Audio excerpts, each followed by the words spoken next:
Nathaniel Pierce hadn't set foot in Cedar Hollow for 12 years. The town's narrow streets and weathered storefronts felt like relics of a life he'd deliberately left behind when he traded them for the glass towers and ceaseless hum of Chicago. Now, as he guided his silver SUV through the familiar turns, the gleam of its polished exterior stood out against the faded paint of the houses lining Oakwood Lane. He adjusted the collar of his crisp white shirt, a remnant of his corporate wardrobe, and caught a glimpse of himself in the side mirror. The boy who'd once raced bikes down these roads was gone, replaced by a man with sharp features and a guarded expression. He'd come back for the Cedar Hollow Harvest Fair, an event his sister, Emily, had begged him to attend. "It's been too long, Nate," she'd said, her voice crackling through the phone with a mix of hope and reproach. Nathaniel had relented, though he couldn't quite pinpoint why. Perhaps it was the weight of years spent dodging family calls, or maybe it was the hollow ache that lingered despite his corner office and six-figure salary as a marketing executive. Parking near the town green, he stepped out into the crisp autumn air. The fair was alive with activity. Vendors hawked cider and caramel apples, while strings of lights twinkled above makeshift stages. Families milled about, their chatter blending with the strum of a folk band. It was all so unchanged, yet subtly different. The hardware store where he'd bought his first pocket knife was now a boutique selling artisanal soaps.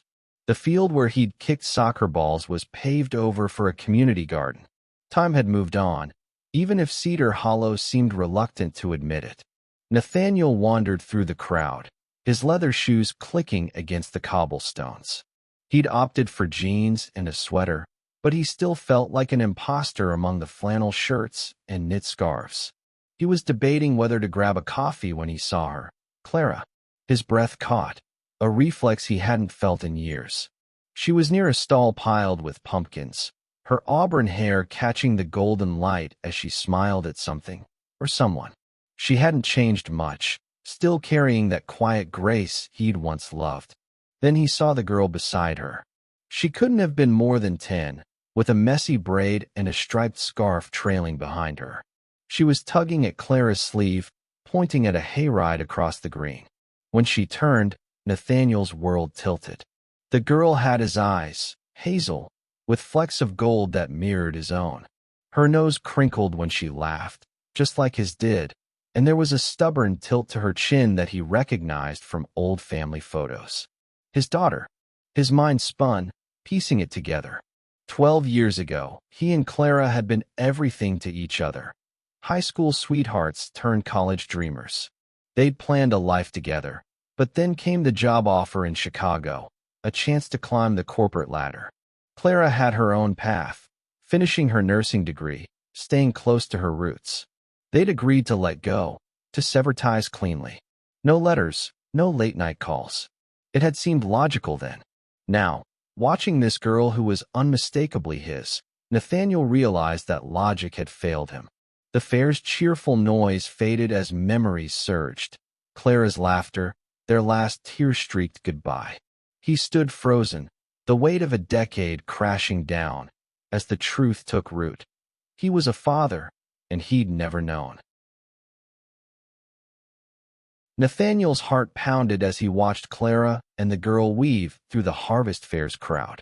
The girl's hazel eyes, his eyes, haunted him, each glance a reminder of the life he'd left behind. He stood rooted near the pumpkin stall, the scent of cinnamon and hay swirling around him, while families brushed past with laughter and chatter. His polished shoes felt absurdly out of place on the grass, and the sleek phone in his pocket buzzed with unread emails from Chicago, a world that suddenly seemed irrelevant. He should have approached them.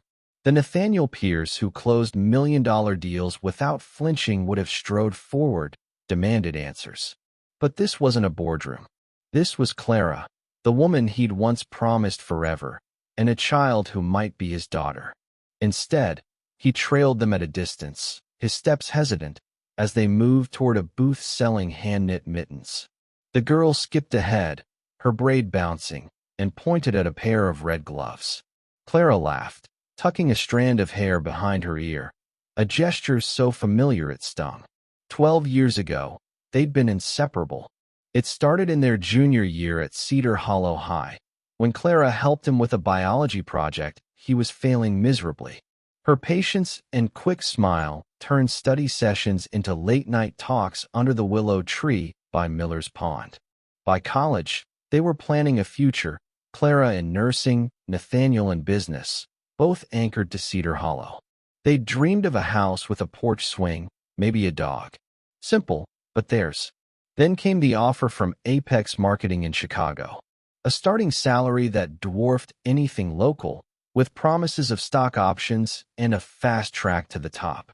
Nathaniel had seen it as their ticket out, a way to build something bigger. "Come with me," he'd urged Clara one humid August night, sitting on the tailgate of his old pickup.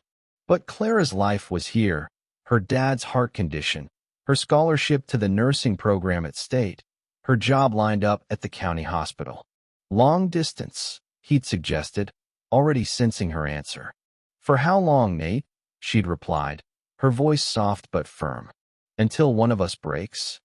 They'd chosen a clean break. No calls, no texts, no lingering hopes. Nathaniel threw himself into Chicago, trading small-town roots for skyscrapers. He changed his number when Apex gave him a company phone, let his old email gather digital dust, and built a new life. Promotions came quickly, then a condo, a car that turned heads. There were women, fleeting connections that never stuck. He told himself it was ambition, focus. But deep down, he knew none of them were Clara. Now, watching the girl examine mittens with his nose-crinkling laugh, Nathaniel's stomach churned. The math was merciless. 12 years since he'd left, the girl looked about 10.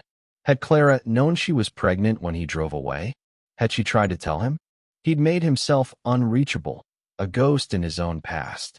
The thought of her searching for him while he chased success made his chest tighten. He followed them to a cider stand, keeping his distance.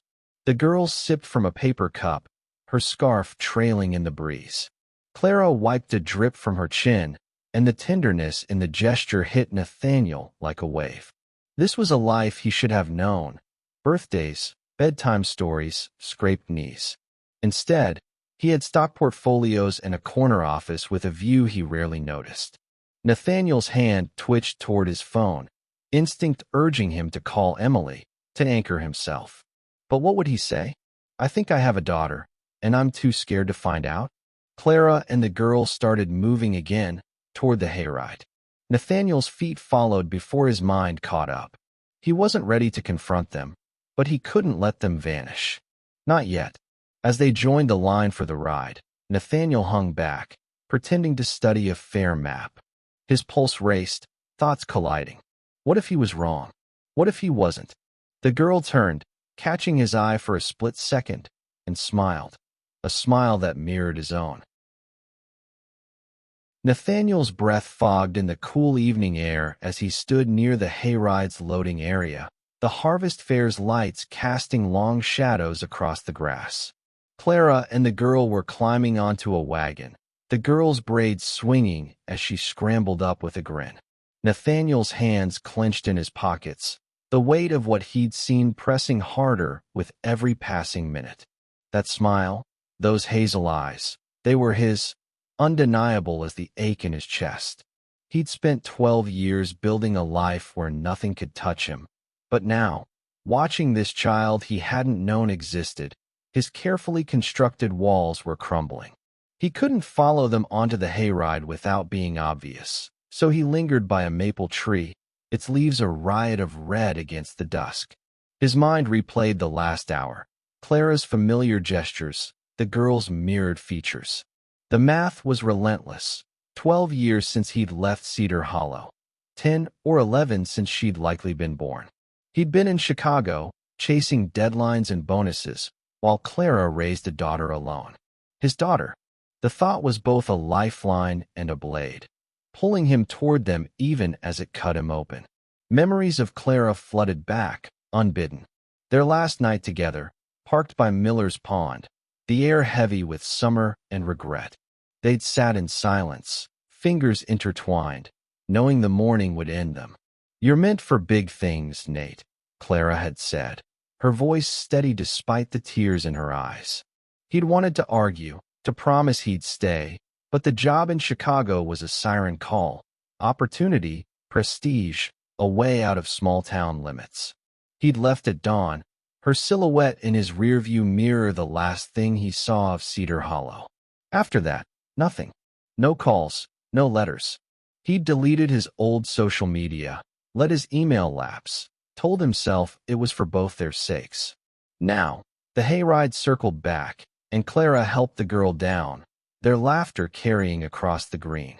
Nathaniel's feet moved before he could stop them, drawn toward the truth he both craved and dreaded. He wove through the crowd, heart hammering, until he was close enough to hear Clara say, "Careful, Sophie, don't trip." Sophie. Her name was Sophie. He stopped a few feet away, the fare's noise fading to a hum. Clara was dusting straw from Sophie's scarf when she glanced up and saw him. Her eyes widened, recognition flashing like lightning. "Nathaniel." Her voice was a whisper, barely audible over the folk band strum. "Clara," he managed, his throat dry. Sophie looked between them, curious, clutching a small pumpkin from the ride. Nathaniel's gaze locked on her, his nose, his stubborn chin, and he felt the ground shift beneath him. "What are you doing here?" Clara asked, stepping slightly in front of Sophie, protective. Her tone wasn't cold, but it carried a decade's worth of distance. "I'm visiting. For the fair." He swallowed, glancing at Sophie. "Clara, can we talk?" She hesitated, her hand resting on Sophie's shoulder. "Sophie, honey, why don't you go pick out a cookie at the bakery stall? Stay where I can see you." Sophie nodded, scampering off but glancing back with a child's curiosity. The moment she was out of earshot, Nathaniel's words spilled out. "Clara, is Sophie mine?" Clara's face tightened, but she didn't look away. "Yes." The word landed like a stone, rewriting everything Nathaniel thought he knew. "Why didn't you tell me?" His voice cracked, not with anger, but with a raw, desperate need to understand. "I tried, Nate." Clara's eyes glistened, but her voice held steady. "I called, but your number was gone. I emailed, nothing went through. I even asked your cousin, but he said you'd cut everyone off. By the time I saw your name in some business magazine, you were someone else. I thought you didn't want this life." Nathaniel's knees weakened. He remembered the new phone, the abandoned email, the way he'd buried Cedar Hollow to become someone new. "I didn't know," he said, barely above a whisper. "I swear, Clara, I didn't know." She nodded, a small, pained gesture. "I believe you, but it doesn't change the years." Sophie bounded back, a cookie crumbling in her hand. "Mom, they have chocolate ones," she said, then tilted her head at Nathaniel. "Who's this?" Clara knelt beside her, voice gentle but firm. "Sophie, this is Nathaniel. He's your dad." Sophie's eyes, his eyes, widened, the cookie forgotten. Nathaniel's breath caught, the word dad, echoing in his mind like a bell he'd never expected to hear. The fair's lights blurred into streaks of gold as Nathaniel sat across from Clara and Sophie at a weathered picnic table near the bakery stall. Sophie nibbled her chocolate cookie, her hazel eyes darting between them, studying Nathaniel like he was a puzzle she hadn't quite figured out. Clara's hands were folded tightly in her lap, her expression a mix of caution and exhaustion. The folk band's melody floated over the green, but it couldn't soften the weight of the moment. Nathaniel's world had shifted on its axis. Sophie was his daughter, and the life he'd built in Chicago felt like a hollow echo compared to the reality sitting across from him. "So, you live far away?" Sophie asked, breaking the silence. Her voice was bright but tentative, testing the waters. "Chicago," Nathaniel said, forcing a smile. "It's a big city with tall buildings and a lake that looks like an ocean." Sophie's nose crinkled. His nose, he noted again. "Do you have a dog?" "I want a dog, but Mom says we don't have time." Clara's lips twitched, a faint smile. Not yet, sophomore. Maybe someday. No dog, Nathaniel admitted. Just a lot of work. The words felt inadequate, a reminder of how little he had to offer beyond his resume. They talked haltingly, the conversation a fragile bridge over years of absence.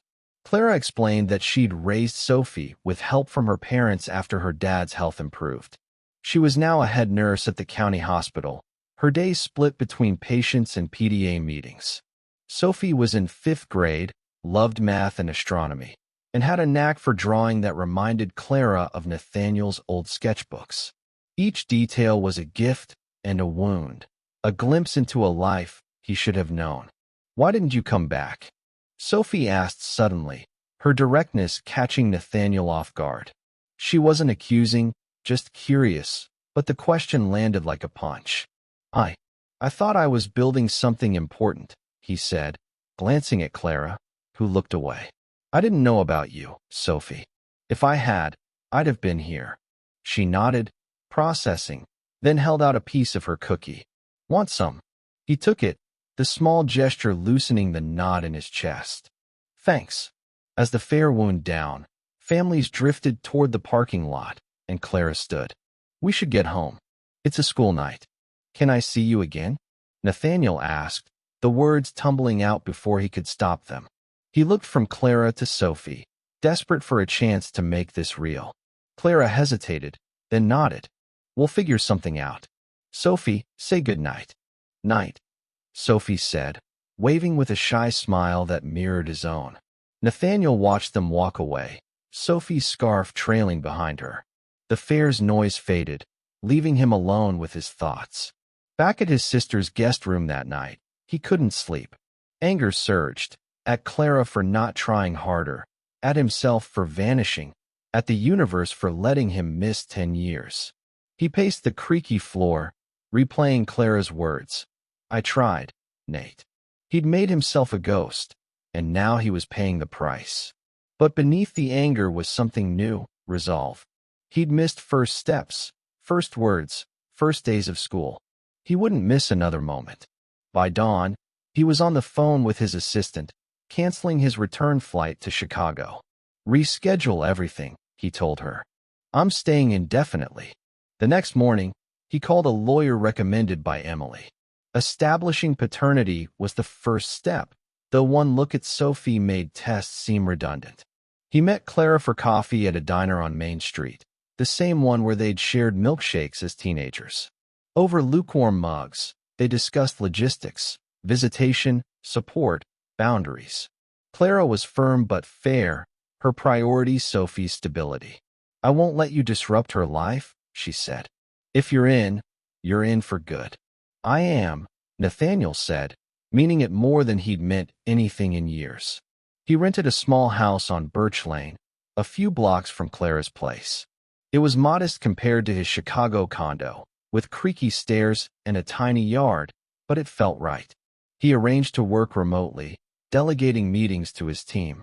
The first time he picked Sophie up for an afternoon at the park, she ran to his car with a backpack slung over one shoulder, her chatter about constellations filling the silence. They tossed a frisbee, her laughter echoing as she missed every other throw. "You're terrible at this," she teased, and Nathaniel grinned, feeling lighter than he had in years. Later, over ice cream, she asked, "Are you going to stay forever?" "I'm here now," he said, dodging the forever part. "And I'm not going anywhere for a long time." That night, he lay awake, the weight of Sophie's question lingering. He didn't have all the answers, but for the first time, he wasn't running from the questions.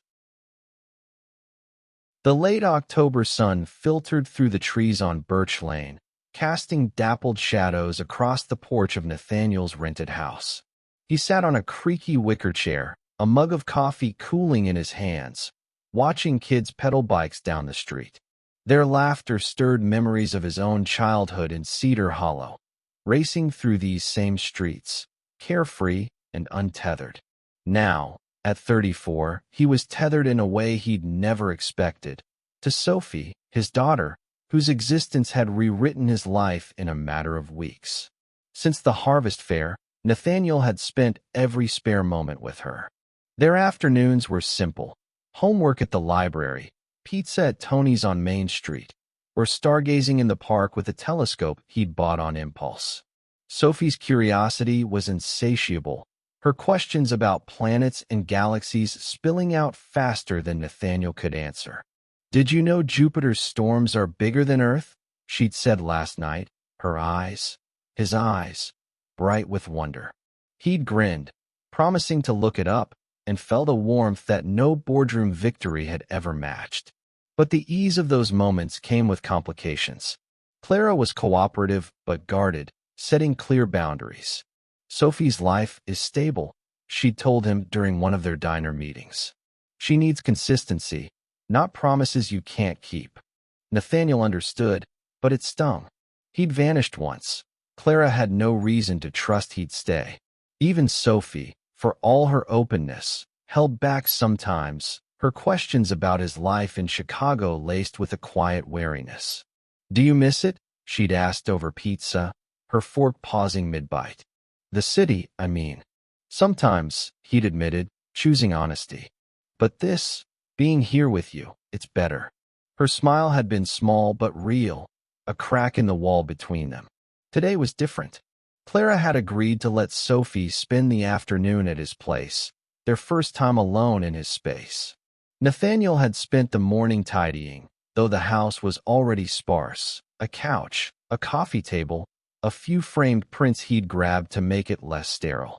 He'd bought a puzzle set of the solar system, remembering Sophie's love for astronomy, and set it out on the dining table. When she arrived, backpack slung over her shoulder, she surveyed the room with a mix of curiosity and caution. "This is your house?" she asked, dropping her bag by the door. "It's empty." Nathaniel laughed, scratching the back of his neck. "Yeah, I'm still figuring it out. Want to help me make it less boring?" Sophie grinned, her nose crinkling. "Only if we can put stars on the ceiling." "Deal," he said, leading her to the puzzle. They spread the pieces across the table, Sophie sorting them with a precision that reminded him of his own habits. As they worked, she talked about school, her friend Mia who wanted to be a vet, the time she tried to build a rocket from cardboard and it totally crashed. Nathaniel listened, soaking in every word, marveling at how much of her personality echoed his own: her stubborn focus, her quick laugh. Halfway through the puzzle, Sophie paused, holding a piece of Saturn's rings. "Mom says you left because you wanted to be successful. Is that true?" Nathaniel's fingers stilled on a corner piece. "Partly," he said, choosing his words carefully. "I thought success was about money, a big job, a fancy life. I didn't know what I was leaving behind. Like me." Her voice was soft, not accusing, but it cut deep. "Like you," he admitted, meeting her gaze. "If I'd known, Sophie, I'd have been here. I promise." She nodded, slotting the piece into place. "Mom says you're trying now. That's what counts, right?" "Right," he said, his throat tight. They finished the puzzle in silence, the solar system taking shape between them. When Clara picked Sophie up, she lingered at the door, eyeing the puzzle. "Looks like you two had fun," she said, her tone warmer than usual. "We did," Nathaniel said, catching Sophie's wave as she climbed into Clara's car. After they left, he stood in the quiet house, the puzzle glowing under the dining room light. It wasn't just planets and rings. It was a start, a piece of something he was building with Sophie. That night, he called his sister, Emily, needing to anchor himself. "She's incredible, Em," he said, pacing the porch. "But I keep thinking about all I missed. First steps, her first drawing. How do I make up for that?" "You don't," Emily said gently. "You just show up now. Every day." Her words stayed with him as he lay awake. The weight of every day, both daunting and grounding. He wasn't just Sophie's father in name. He was becoming it in action, one puzzle piece at a time. November's chill had settled over Cedar Hollow, painting the trees in shades of amber and crimson. Nathaniel stood in the small backyard of his rented house on Birch Lane, raking leaves into a pile while Sophie darted around him, her striped scarf trailing like a comet's tail. Her laughter rang out as she tossed handfuls of leaves into the air, scattering his neat pile. "You're ruining my masterpiece," Nathaniel teased, leaning on the rake, but his grin betrayed him. These moments with Sophie, messy, unplanned, alive, were rewriting his definition of joy. The past month had been a whirlwind of firsts. Nathaniel had learned Sophie's routines. Math homework was a breeze, but spelling tests required bribery with hot chocolate. He'd attended her school's fall concert, squashed in a folding chair, clapping wildly when she played Twinkle, Twinkle on the recorder. He'd even met her teacher, Ms. Larson, who'd raised an eyebrow at his last name. "Sophie's dad, huh? She's got your smile." The words had hit him like a warm wave, grounding him in a role he was still growing into. But fatherhood wasn't all leaf piles and concerts. Clara's boundaries held firm, and Nathaniel respected them, though he chafed at the limits. Sophie needs stability. Clara had reiterated over coffee last week, her eyes searching his. "You're doing well, Nate, but this isn't a trial run." He'd nodded, swallowing the urge to argue. He wasn't the same man who'd left 12 years ago, but proving it would take more than a few weeks of showing up. Today, Sophie had asked to spend the afternoon at his place again, this time to work on a science project about constellations. Nathaniel had cleared the dining table, now covered with poster board, markers, and glow-in-the-dark star stickers. Sophie knelt on a chair, sketching Orion with fierce concentration. "Did you know it's named after a hunter?" she said, not looking up. "He's got a belt made of stars." "Pretty cool," Nathaniel said, passing her a silver marker. "You're teaching me more than I learned in school." She grinned, his grin, and kept drawing. As they worked, Nathaniel felt a quiet rhythm settle between them. Not just father and daughter, but partners in something small yet significant. He'd spent years chasing big wins, campaign launches, client contracts. But this, helping Sophie glue stars to a poster, felt bigger. The conversation turned to Chicago when Sophie asked, "Do you have friends there? Like, people you hang out with?" "A few," Nathaniel said, hesitating. "Mostly work people. I was always busy." "Too busy for friends?" Her tone was curious, not judgmental, but it stung. "Sometimes," he admitted. "I thought work was everything. I was wrong." Sophie nodded, sticking a star onto Orion's shoulder. "Mom says you're different now. Like, you care more." "I do," he said, his voice catching. "Especially about you." She looked at him then, her hazel eyes searching. "Good. Because I like having you around." The words landed like a gift, and Nathaniel swallowed hard, focusing on the poster to hide the wetness in his eyes. When they finished, the constellation glowed under the dining room light, a map of stars they'd built together. Sophie snapped a photo with her tablet, beaming. "This is going to get an A, I bet." "Definitely," Nathaniel said, ruffling her hair. She ducked away, laughing, and he felt a surge of gratitude for her, for this chance, for the messy beauty of it all. When Clara arrived to pick her up, she lingered in the doorway, eyeing the poster. "Nice work," she said, a softness in her voice. "Sophie's been talking about this all week." "She's the boss," Nathaniel said, and Sophie giggled, grabbing her backpack. As they left, Clara met his gaze, a silent acknowledgement passing between them.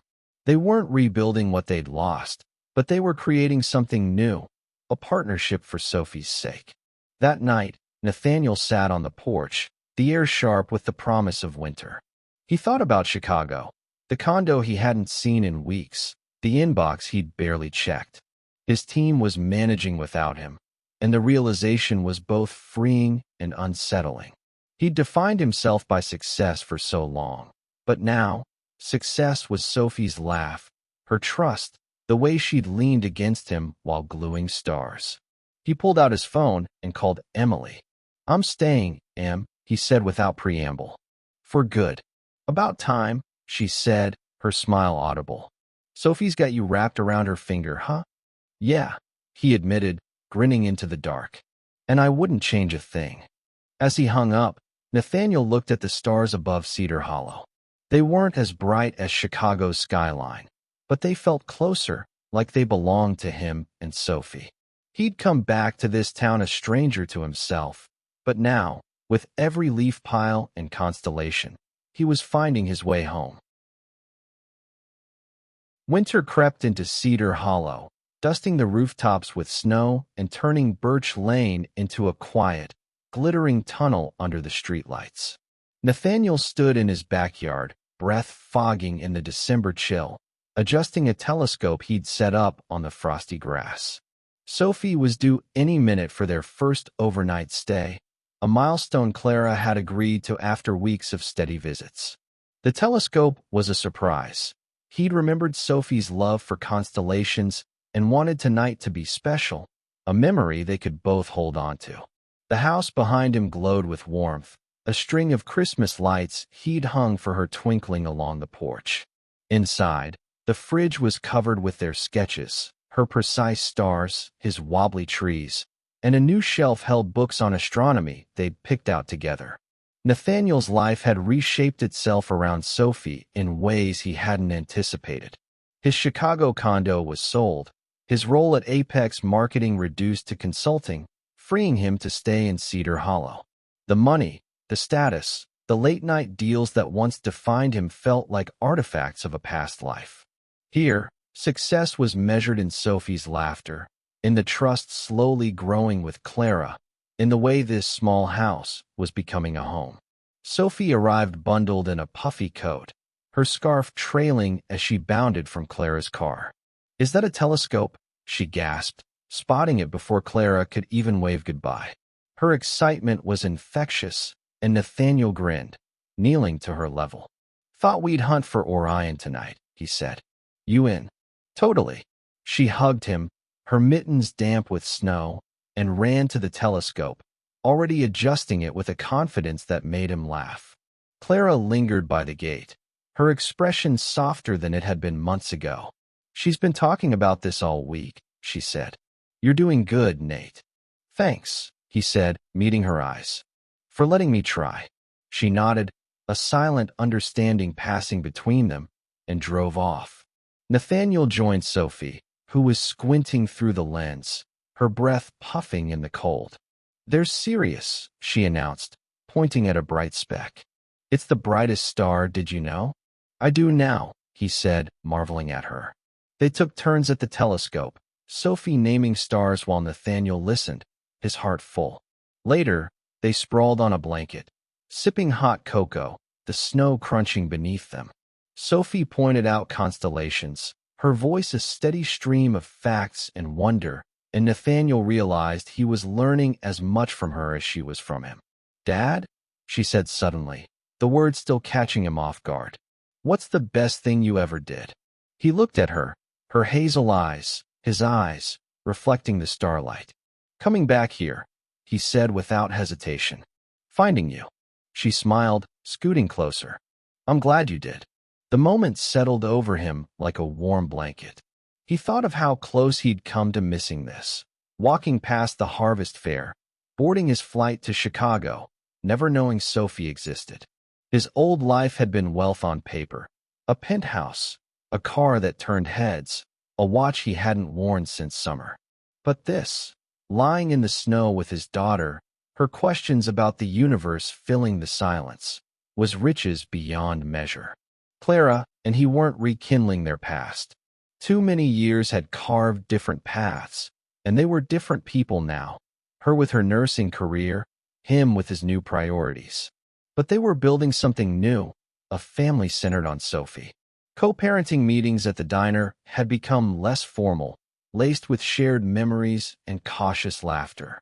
Sophie was their bridge, and Nathaniel was determined to keep crossing it. As they packed up, Sophie yawned, clutching her mug. "Can we do this again?"